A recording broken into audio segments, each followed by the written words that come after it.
I stopped supporting my brother's family after he said, "No place for losers." That's why I wasn't invited to Christmas.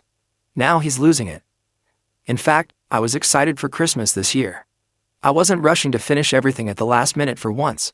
I had purchased gifts for my parents, my brother Jacob, his wife Kelly, and their children before the first week of December. I even purchased extra presents in case there were any unannounced visitors. I have no idea why, but I had the impression that this year would be successful. I was really taken aback when my mom opened the door and said, "We don't want you here this year." As I was standing on my parents' front porch holding a bag of wrapped gifts in each hand. At first, I assumed it was a strange joke. I began to chuckle, but Jacob's voice interrupted her from behind. His words, "This is no place for losers. You're really starting to wear on all of us." I simply stood there and gazed at her. My dad was in the background, staring nervously everywhere except at me without saying a word. Despite her uneasy appearance, my mother didn't retreat. And Jacob was utterly arrogant. I had a flurry of feelings, including humiliation, rage, and perplexity. However, I managed to remain composed. "Fine, if that's how you feel," I said, nodding, and then I made my way back to my car. Something inside of me changed as I sat in the driveway and gazed at the bags of gifts in the passenger seat. No place for losers? Tired of me? From where did this originate? I suspected Jacob was responsible, but I was unable to determine why. Over the years, I had shown him and his family nothing but generosity. I had paid for his children's summer camp tuition, school supplies, and even his mortgage when he needed it most. And now, suddenly, I wasn't invited to Christmas? I made the decision not to go just yet. To gain some answers, I was heading back to the door. I returned after leaving the gifts in the car. As though they hadn't anticipated my return, my parents were still standing there, chatting in low voices. Jacob was pretending nothing had happened as he sat on the couch and browsed through his phone. I chose not to knock. "What's going on?" I said as I entered. "Why am I not welcome at Christmas? What did I do?" Without raising his eyes from his phone, Jacob smiled. "You really don't get it, do you? You've been slacking off lately. The kids have barely gotten anything from you this year." Stunned, I gazed at him. "What are you talking about? I've spent hundreds on presents for your kids. They have more presents in the car than anyone else. Last year, you did more. This year, it's like you don't care. It's embarrassing for us, honestly," Jacob said, turning to face me at last. I looked to my parents, thinking they would say something, perhaps defend me or warn Jacob that he was acting inappropriately. Rather than that, my mother smiled awkwardly and remarked, "But you just bought a new car. You found money for it." I wasn't even sure how to react for a moment. "The car is on credit," I stated, maintaining a steady tone. "And even if it wasn't, how does buying a car suddenly make me responsible for Jacob's kids? They're not my responsibility." Jacob leaned back on the couch and declared, "You're the one who makes the most money," as though everything had been explained. "We're a family. Families help each other. You've always done that." His wife, Kelly, was sitting calmly in the corner when I glanced at her. Her face was hot, and she was looking down at her hands without saying anything. It was as though she wished to vanish. I questioned, "Is that your reasoning? Because I've been generous in the past, I'm now obligated to do so forever. And if I don't, I'm a loser." Jacob gave a shrug. "If the shoe fits." For me, that was it. I shook my head and stepped back. I turned to face my parents and said, "You know what? You're right. I don't belong here." Turning to Jacob, I said, "Enjoy your Christmas. And good luck with those presents, because this loser is done financing your life." Without waiting for a response, I left. I gripped the wheel more tightly than I had to and drove silently home. I was unable to comprehend it. Was I the villain in this situation? For years, I had gone above and beyond for my family, always helping Jacob when he needed it and ensuring that his children never suffered because of his financial difficulties. And now I was a loser for not doing enough, in addition to being unwelcome at Christmas. I spent some time sitting in the driveway after I arrived home, staring at nothing. I felt sick to my stomach when I saw the bag of gifts that was still in the van. I had spent weeks choosing the ideal items, considering what my parents would value and what the children would enjoy. And for what? I wasn't supposed to be here? It became more apparent to me as I gave it more thought. This went beyond Christmas and gifts.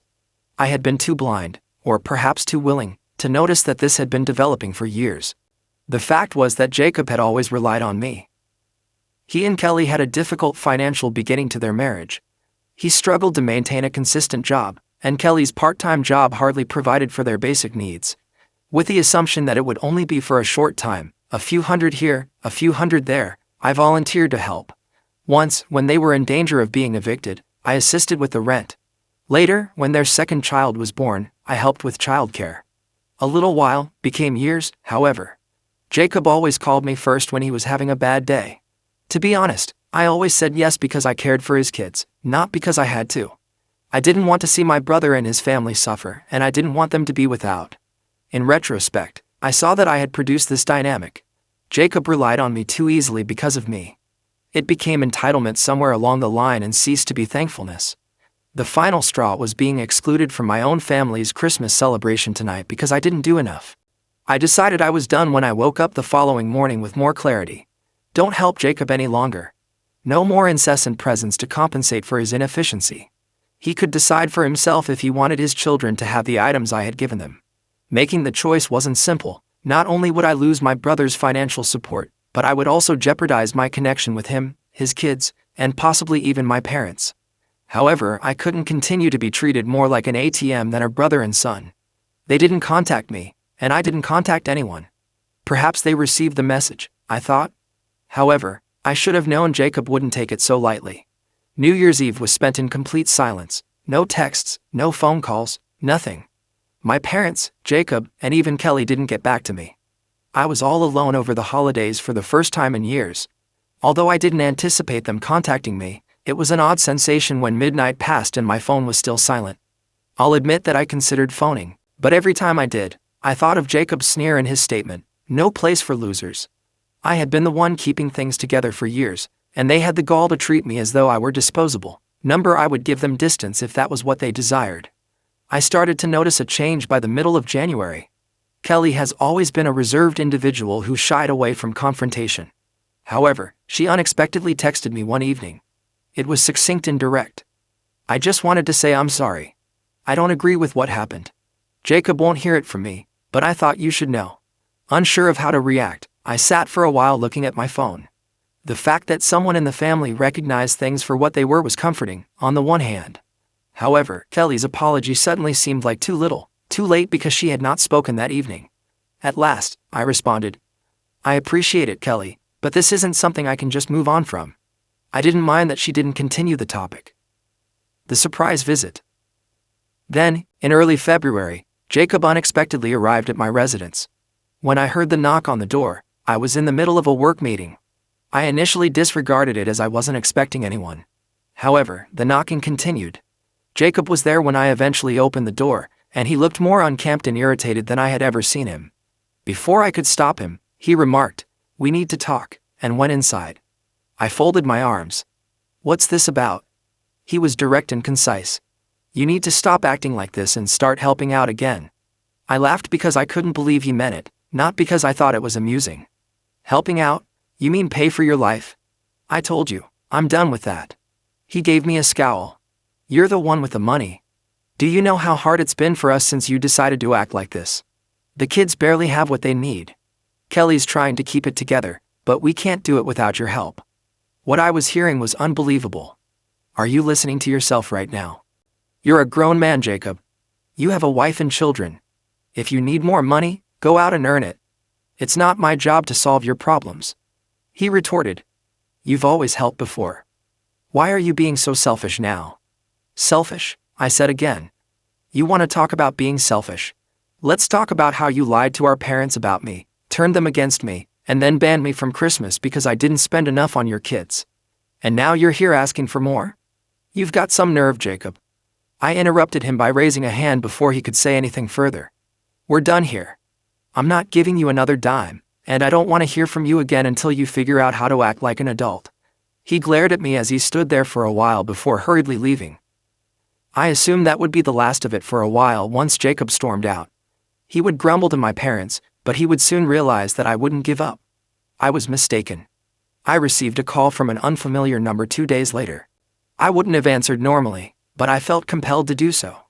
"Hello?" A man's voice said. "Is this Michael?" "Yeah, who's this?"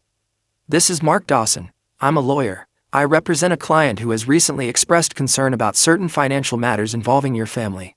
Do you have a moment to discuss them? I went cold. An attorney? What are the financial issues? In an unduly courteous tone, he stated, I can't go into detail over the phone. But it involves financial contributions you've made to your brother Jacob and his family, specifically, your use of those contributions. Would you be willing to come to my office for a discussion? I was at a loss for words. There were a lot of options in my head, but none of them were good. Had Jacob borrowed money under my name? Was he up to no good with my information? Or was this a last-ditch effort to scare me into handing him money once more? Who's your client? I inquired at last. There was a moment's silence. I'm afraid I can't disclose that right now, but I assure you, this is not a lawsuit against you. It's more of an investigation. I consented to a meeting against my better judgment. My curiosity overcame me, and I couldn't get rid of the impression that this was more than just Jacob being himself. The following day, I had no idea what to anticipate as I entered Mark Dawson's office. But he dropped a bombshell as soon as I sat down. He pushed a packet across the desk toward me and stated, Kelly is the client I'm representing. I was so surprised that I blinked. Kelly? Why would she need a lawyer? Mark studied me intently while folding his hands. She thinks Jacob's been using the money you've given him over the years inappropriately. She has reason to believe he's been hiding money, from her and from you. I felt sick to my stomach. Hiding money? What do you mean? Copies of bank statements, receipts, and what appeared to be screenshots of text messages were visible when he opened the folder. She suspects that Jacob has been taking your financial contributions and funneling them into a separate account. Based on what she found, he may have been using the money for gambling and other personal expenses instead of supporting his family. I gazed incredulously at the paperwork. You're saying all those times I helped him with bills, with his kids' school stuff, that money never went to them? Mark gave a serious nod. It seems that way. Kelly discovered this recently and came to me because she didn't know what to do. She didn't want to involve you at first, but given the circumstances, she thought you should know. What I was hearing was unbelievable. All along, Jacob had been deceiving me by spending money I believed would benefit his family on unspecified expenses. For not recognizing it sooner, I wasn't sure if I should feel deceived, angry, or just foolish. My voice was strained as I questioned, Does Kelly have proof? Take a look for yourself. Mark nodded and moved the folder closer to me. The proof. I looked over the papers. There were withdrawals from Jacob's account, significant amounts moving to a different account in his name, and transfers from my account to his, which corresponded with the times I had assisted him with emergencies. I observed transactions from that account, including visits to pricey dining establishments, internet gambling sites, and even a few hotel stays. Unbelievable. I shook my head and mumbled. And Kelly knew about this? She only recently discovered the second account, Mark clarified. She had suspicions for a while, but she didn't have access to his banking information. Until she stumbled across some bank statements he'd left out, she didn't have proof. That's when she contacted me. I tried to absorb everything as I sat back. Does she want me to do anything? Press charges or something? Mark gave a headshake. Not at this point. She's more focused on protecting herself and the children, but she thought you should know in case Jacob tries to manipulate you further. I laughed resentfully. Well, he already tried. He showed up at my house a few days ago demanding that I start helping again. Mark looked at me irritably. That goes along with what Kelly told me. It seems Jacob is feeling the pressure now that your financial support has stopped. He may be in even deeper trouble than Kelly knows. As I gazed at the folder, my thoughts were racing. A part of me wanted to go to Jacob's house and confront him, but I also knew that would only make him feel good because he had irritated me. I said, What's Kelly up to? Instead. Mark paused before responding. She's considering her options. She wants to make sure she and the kids are safe, financially and otherwise. If Jacob's behavior escalates, she may file for separation or take other legal action. I was more affected by hearing this than I had anticipated. Kelly had always given off the impression of being a gentle, devoted person who would always be there for Jacob. I could tell how horrible things had gone if even she was eager to leave. With a mix of feelings, angry at Jacob, sad for Kelly and the children, and guilty for not seeing sooner how far this had gone, I thanked Mark for his time and walked out of the office. Above all, though, I experienced an odd sense of relaxation. This was the first time in years that I wasn't bearing Jacob's burden. And now that I was aware of the reality, I would never again allow him to control me. The request. I couldn't stop thinking about all I had just discovered after leaving the lawyer's office. The gaming, the hidden money, and Kelly subtly plotting her next move. I was in the center of my family's drama, which was similar to a soap opera. I stayed away for the next few days. I didn't give my parents a call, and I didn't get in touch with Jacob either. However, it seems that he didn't like the quiet because one evening, as I was ready to have supper, his name appeared on my phone. I thought about leaving it on voicemail, but I felt compelled to answer it. "What do you want, Jacob?" He wasted no time at all. He said, "We need to talk." In a strained, almost desperate voice. "You said something to Kelly, didn't you?" I arched an eyebrow. "What are you talking about?" "Don't act foolish," he yelled. "She's been acting weird since Christmas, and now she's bringing up lawyers and separation. I know you've been putting ideas in her head." I couldn't contain my laughter. "You think I'm the problem? You're the one who lied to her, hid money, and gambled it away. If she's tired of your crap, that's on you. Not me." After a pause, Jacob eventually spoke the words, "You don't know what you're talking about." I responded, "Oh, I think I do." As my rage boiled up. "Kelly told me everything, the secret account, the gambling, the money you've been wasting while I've been breaking my back trying to help you. You're a joke, Jacob." I interrupted him before he could finish his shout, saying, "Here's the thing," I interrupted him. Before he could respond, I hung up. My hands were shaking, but it felt good to finally say what I'd been holding in for years. "You've used me for the last time. I'm done helping you. I'm done covering for you. If Kelly leaves you, that's on you. And if you try to drag me into this mess again, I'll make sure everyone knows exactly what you've been up to." The backlash was quick, and Kelly called me the following day. "Has Jacob given you a call?" With caution, she asked. "Yes," I replied. He wasn't content.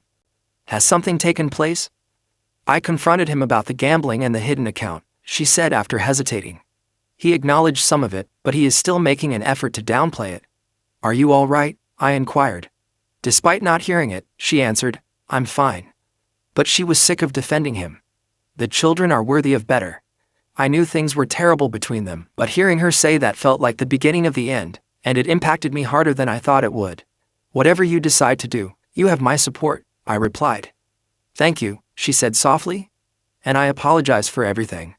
The way we treated you over Christmas wasn't fair. I ought to have spoken up sooner." We spoke for a while, and when we hung up, I felt a weird sense of closure. Although Jacob had ruined our relationship, Kelly and the children weren't my enemies, and I wouldn't be angry with her if she had the courage to confront him. Nevertheless, I couldn't get rid of the feeling that Jacob wasn't finished causing trouble. Kelly sent me a brief text message a few weeks later, consisting of only 3 words. "We're going today." She told me she was moving to another state with the kids while Jacob was out of town on a business trip, which I figured was just another excuse for gambling, and that she had packed up their belongings, rented a moving van, and left without telling him, at least not until she had everything sorted out legally. I called her right away. "I just couldn't stay any longer," she stated gently. "I can't keep pretending this is normal." "What about everything, even the rent?" Sincerely interested in how she was doing, I inquired. "I was hoping you could help me with that, just for a little while," she said after a pause. "As much as I hate to ask." "Say no more," I said. "I'll take care of it." So, yes, I did end up helping her and the kids, but for the first time in years, I felt like I was finally doing the right thing and not being used. When Jacob returned home to find the house deserted, he naturally went completely mad and called me to vent about how I had ruined his life and turned Kelly against him. After letting him vent for a while, I said, "Perhaps this wouldn't have occurred if you had spent more time as a husband and father and less time gaming." I hung up after saying, "But hey, good luck with that. The children are adjusting to their new school, Kelly has secured a stable career, and she is at last beginning to feel in charge of her life again. I've heard that Jacob continues to blame everyone but himself, but in all honesty, it's no longer my problem." Then, if you can call it that, you have your happy ending. Thank you for watching. If you haven't subscribed yet, please do so and hit the notification bell to stay updated with more shocking real-life stories happening around you.